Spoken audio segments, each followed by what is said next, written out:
Hello everyone. आज हम active passive समझेंगे और इसकी शुरुआत हम बेसिक से करेंगे।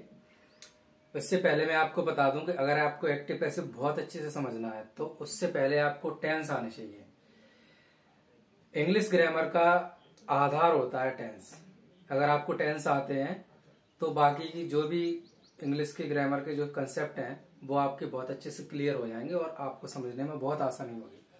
तो इसलिए सबसे पहले टेंस सीखना है आपको।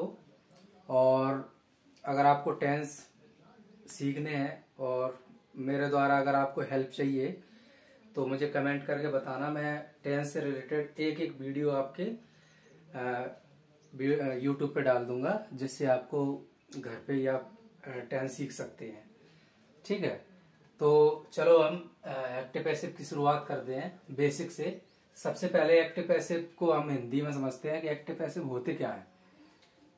देखो, एक्टिव का मतलब होता है कर्तवाच्य, मतलब कर्ता। जब सेंटेंस में कर्ता के द्वारा कोई बात कही जा रही हो उसको हम एक्टिव सेंटेंस कहते हैं। जैसा कि नाम से जाहिर है, कर्तवाच्य मतलब कर्ता के द्वारा कोई वचन कहा जा रहा हो उसको हम एक्टिव सेंटेंस बोलते हैं। उसके बाद क्या है, कर्मवाच्य यानी पैसिव। कर्मवाच्य जैसा कि नाम से जाहिर है, मतलब जब कर्म के द्वारा कोई वचन कहा जा रहा हो यानी कर्म के द्वारा कोई चीज बोली जा रही हो उसको हम क्या बोलेंगे, पैसिव वॉइस। ठीक है, इसको हम एक एग्जाम्पल द्वारा समझते हैं। जैसे मान के चलो मैंने बोला ही राइट्स अ लेटर। ठीक है, इसको हम हिंदी में कैसे लिखेंगे, वह पत्र लिखता है। देखो, ये जो मैं आपको समझा रहा हूं उनको आप अपने टेक्स्ट बुक में एक नोट करते चलना, जिससे आपको जब एग्जाम में की जब आप तैयारी करोगे तो आपको बार बार वीडियो नहीं देखने पड़ेंगे, है ना। तो नोट्स बनाते चलना अपने इनके। और उसके अलावा अपने दोस्तों के साथ भी शेयर किया करो वीडियो। और एक चीज और बताऊं कि अगर आपको मेरे समझाने का तरीका ठीक नहीं लगता है तो आप मुझे बताया करो कि सर कहाँ दिक्कत आ रही है ना, आपको कहाँ दिक्कत आ रही है वो मुझे बताया करो कमेंट करके। ठीक है, मैं और बेहतर तरीके से समझाने की कोशिश करूंगा, जिससे मुझे पता तो चलना चाहिए मेरे अंदर क्या कमी है। ठीक है, तो ठीक है, अपन क्या करेंगे, ये कि मैंने क्या बताया, ही राइट्स ए लेटर, वह पत्र लिखता है। अब ये सबसे पहले क्या आ रहा है इसमें, सब्जेक्ट, मतलब सब्जेक्ट के द्वारा कोई बात बोली जा रही है।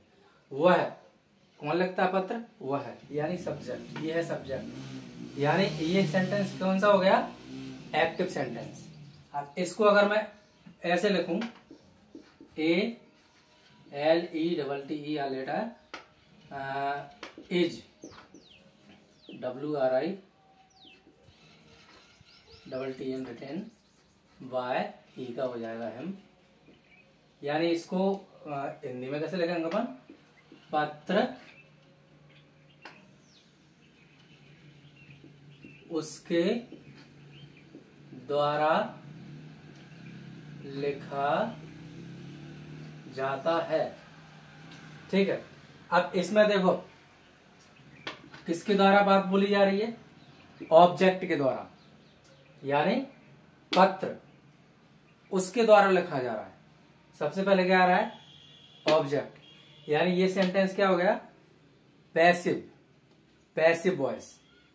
समझ में आ गया इतना कि एक्टिव क्या होता है और पैसिव क्या होता है। ठीक है, अब उसके बाद कुछ रूल्स होते हैं एक्टिव पैसिव वॉइस को समझने के लिए कि हम कैसे चेंज करते हैं एक्टिव से पैसिव में और पैसिव से एक्टिव में।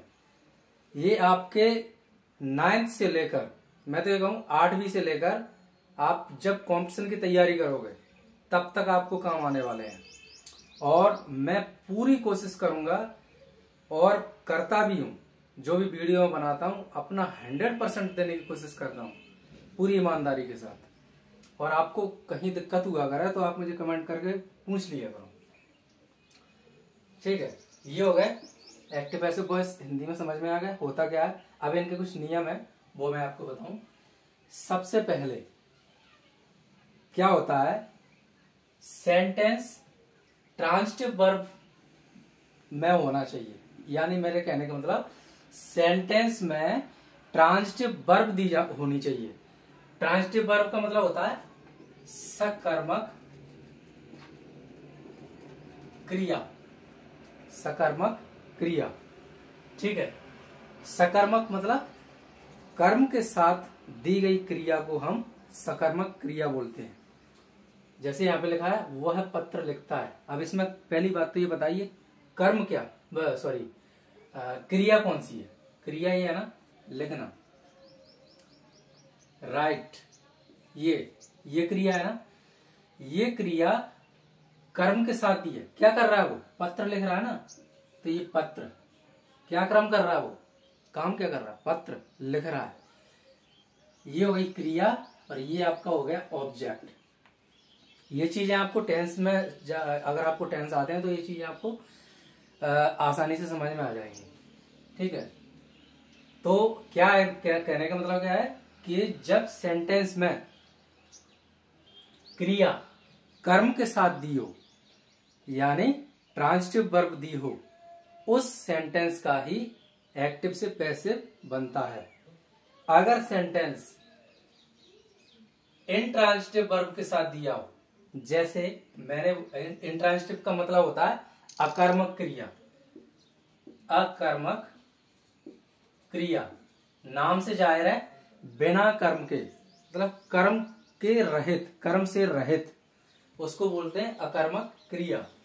जैसे मान के चलो मैंने बोला वह सोता है, ही स्लीप। इसमें कर्म कहाँ है, सोता है, वो तो सोना एक क्रिया है ना। स्लीप वर्ब आपको पता होगा, जिस शब्द के पीछे ना आए उसको हम वर्ब बोलते हैं। सोना, रोना, धोना, उठना, बैठना, खाना, ये सब वर्ब होती हैं। तो ये इस वर्ब में सब्जेक्ट दिया है और वर्ब दी है, ऑब्जेक्ट नहीं दिया, यानी इसका एक्टिव से पैसिव नहीं बनेगा। इतनी चीज समझ में आ गई, दैट्स क्लियर। अब उसके बाद दूसरा नियम ये है, देखो टेंस कितने प्रकार के होते हैं, 3, present tense, past tense, future tense. उसके बाद सॉरी उनके 4 भाग होते हैं, इंडेफिनिट, कंटिन्यूअस, परफेक्ट और परफेक्ट कंटिन्यूअस, ठीक है। तो ये 3 के 4 भाग मिला के कितने हो गए, 12 टेंस। अब 12 टेंस में से सिर्फ 8 टेंस के एक्टिव से पैसिव बनते हैं। अब वो कौन कौन से हैं, ठीक है। अब ये कौन कौन से हैं वो तो 8 ज्यादा हो जाएंगे, मैं आपको ये बता देता हूँ कि कौन कौन से 4 के नहीं बनते, क्योंकि 8 में से अपन 12 में से 4 घटाएंगे तो कितने बचेंगे, 8, यानी 4 टेंस के पैसिव नहीं बनते। वो कौन कौन से के नहीं बनेंगे, देखो सबसे पहले तो परफेक्ट, LUOUS टेंस, यानी परफेक्ट कंटिन्यूअस टेंस के तीनों, जैसे present perfect continuous, past perfect continuous, future perfect continuous, ये तीनों के पैसिव नहीं बनेंगे। उसके बाद एक और कौन सा है, फ्यूचर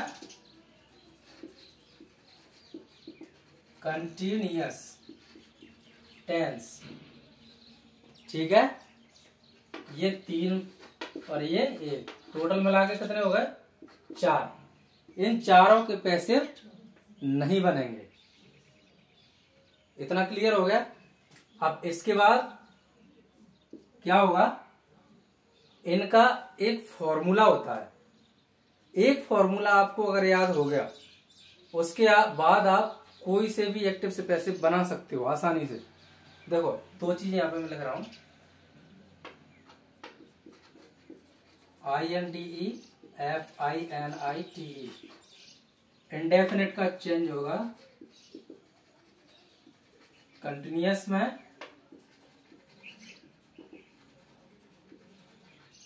कंटिन्यूअस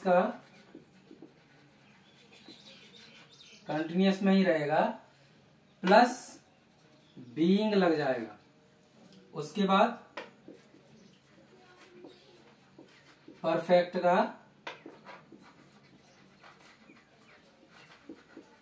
परफेक्ट कंटिन्यूअस में। ये फ्यूचर कंटिन्यूअस का नहीं बनेगा बस, बाकी ये दोनों के तो बनेंगे। कहने का मतलब क्या जरा इसको अपन बारीकी से और समझ लेते हैं। जैसे मान के चलो मैंने यहाँ पे प्रेजेंट रख दिया, यानी प्रेजेंट इंडेफिनिट का प्रेजेंट कंटिन्यूअस में, प्रेजेंट कंटिन्यूअस का प्रेजेंट कंटिन्यूअस में रहेगा, प्लस बीइंग लग जाएगा। प्रेजेंट परफेक्ट का प्रेजेंट परफेक्ट कंटिन्यूअस में हो गया। ऐसे ही अपन यहाँ पे प्रेजेंट की जगह पे पास्ट रख लेते हैं, यानी पास्ट इंडेफिनिट का पास्ट कंटिन्यूअस में, पास्ट कंटिन्यूअस का पास्ट कंटिन्यूअस में रहेगा, प्लस बीइंग लग जाएगा।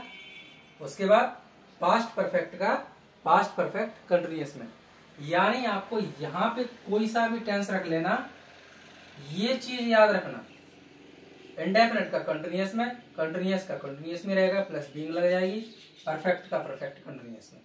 ये तीन चीजें याद रख लो, ठीक है।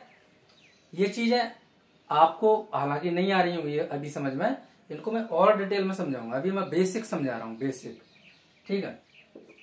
इसके बाद एक चीज और याद रखना है आपको, जैसे मान के चलो जब अपन एक्टिव में सेंटेंस होता है तो कैसे, तो फॉर्मूला क्या होता है उसका, subject plus helping verb plus verb की फॉर्म,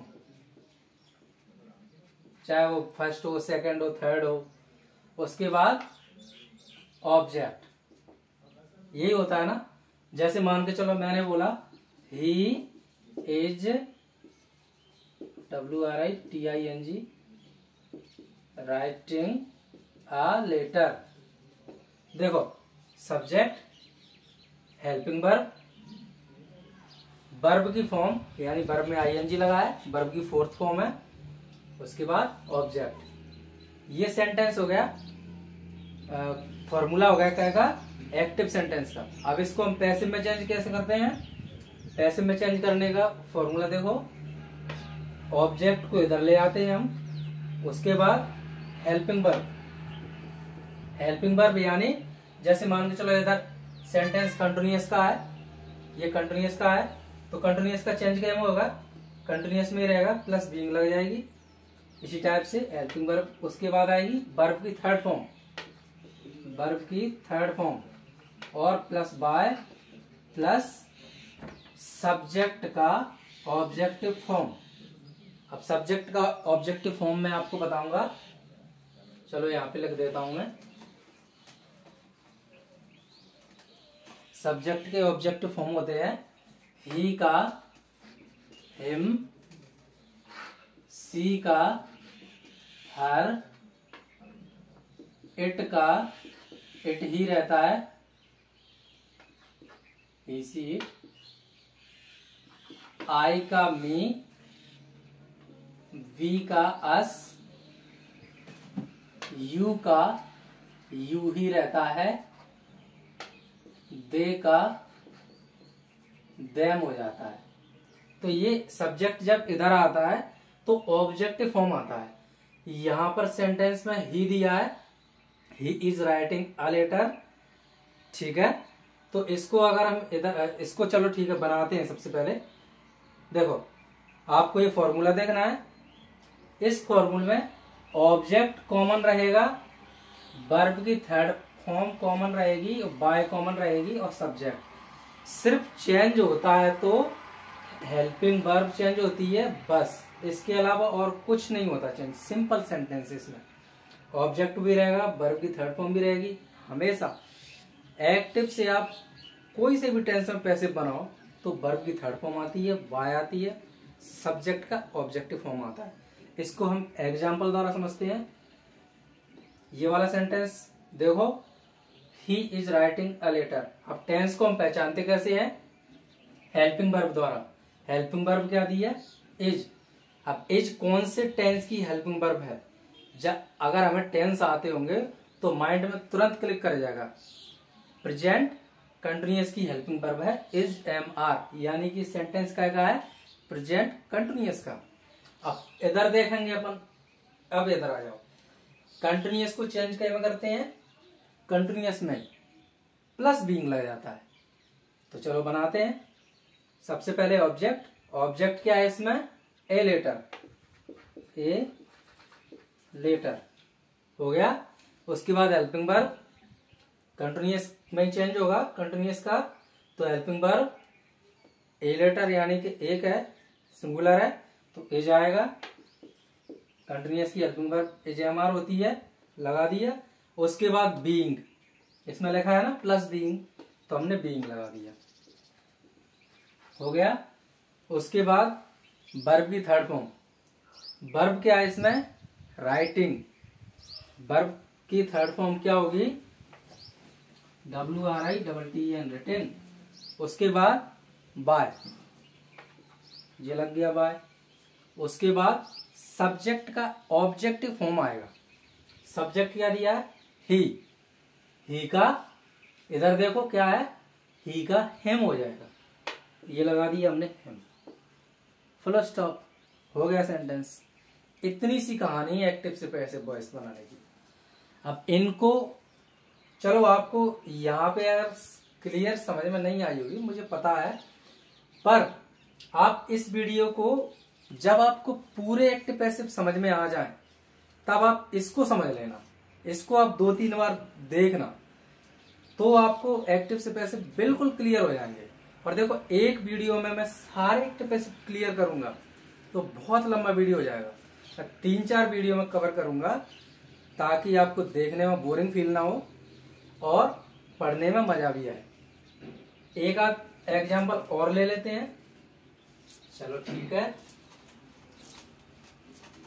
देखो अब मान के चलो मैंने बोला ही ate फूड, ठीक है। अब इस सेंटेंस को अपन पहचानेंगे कि ये कौन से टेंस में दिया है। क्या देखते हैं पहचानने के लिए? या तो हेल्पिंग वर्ब दी हो तो हेल्पिंग वर्ब देखते हैं, और हेल्पिंग वर्ब नहीं दी तो वर्ब की फॉर्म देखते हैं कि कौन सी फॉर्म है। वर्ब में एस है तो प्रेजेंट इंडेफिनिट का है। वर्ब की सेकंड फॉर्म है तो पास्ट इंडेफिनिट का है। इसमें ईट की सेकंड फॉर्म दी है एट, तो ये सेंटेंस काय का हो गया? पास्ट इंडेफिनिट का। अब चूंकि सेंटेंस इंडेफिनिट में, इंडेफिनिट को चेंज कैसे करेंगे? यहां पे देखो, इंडेफिनिट को चेंज करते हैं कंटिन्यूअस में, ठीक है। उसके बाद फॉर्मूला देखेंगे। फॉर्मूला क्या है? ऑब्जेक्ट, हेल्पिंग वर्ब, वर्ब की third form plus by plus subject. सबसे पहले क्या आएगा? ऑब्जेक्ट। ऑब्जेक्ट क्या है? फूड, मैंने लिख दिया फूड। उसके बाद helping verb. Helping verb indefinite को चेंज करेंगे कंटिन्यूअस में, तो पास्ट कंटिन्यूअस की हेल्पिंग वर्ब क्या होगी? पास्ट कंटिन्यूअस की हेल्पिंग वर्ब बाज और बर, तो ये फूड, इसके साथ क्या आएगा? बाज, ठीक है। अब उसके बाद क्या करेंगे? ये हेल्पिंग वर्ब लग गई। अब आएगी वर्ब की थर्ड फॉर्म। ईट की थर्ड फॉर्म क्या होती है? EATEN, ईटन, थर्ड फॉर्म लग गई। उसके बाद आएगा बाय, फिर उसके बाद सब्जेक्ट का ऑब्जेक्टिव फॉर्म। सब्जेक्ट क्या दिया है? ही का ऑब्जेक्टिव फॉर्म हिम। बताओ क्या दिक्कत है इसमें? ये बन गया। कहने का मतलब समझ गए ना? ये 3 चीजें देखना आपको, और उसके अलावा ये फॉर्मूला देखना है।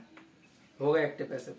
अब मैं आपको आगे की वीडियो में प्रत्येक टेंस वाइज समझाऊंगा कि प्रेजेंट इंडेफिनिट, प्रेजेंट के कैसे करेंगे, पास्ट के कैसे करेंगे और फ्यूचर के कैसे करेंगे। उसके बाद और भी आते हैं टिपिकल, जैसे कि इम्परेटिव सेंटेंस के, मॉडल्स वाले पैसे, प्लीज से स्टार्ट होने वाले सेंटेंस, देयर से स्टार्ट होने वाले, और जिन सेंटेंसेस में 2 ऑब्जेक्ट दिए हों वो वाले।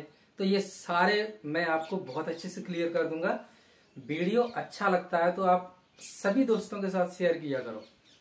इसमें पैसे नहीं लगते हैं, और ऐसा आज के जमाने में बिल्कुल है कि आज के जमाने में क्या है, पैसे से अगर कोई चीज मिलती है ना उसकी अहमियत ज्यादा देते हैं लोग। ठीक है, अगर मैं पढ़ाने के आपसे पैसे लेने लगा तो आप उस चीज की बहुत अहमियत करोगे, अरे सर बहुत अच्छा पढ़ाते हैं, मैं आपको फ्री में पढ़ा रहा हूँ। ठीक है, तो इस चीज को समझो कि सभी के पास पैसे नहीं होते हैं, इसलिए मैंने ये प्लेटफॉर्म चुना कि अपने YouTube चैनल के माध्यम से मेरी तरफ से सभी की हेल्प हो सके। तो सभी को शेयर किया करो वीडियो। ठीक है, थैंक यू।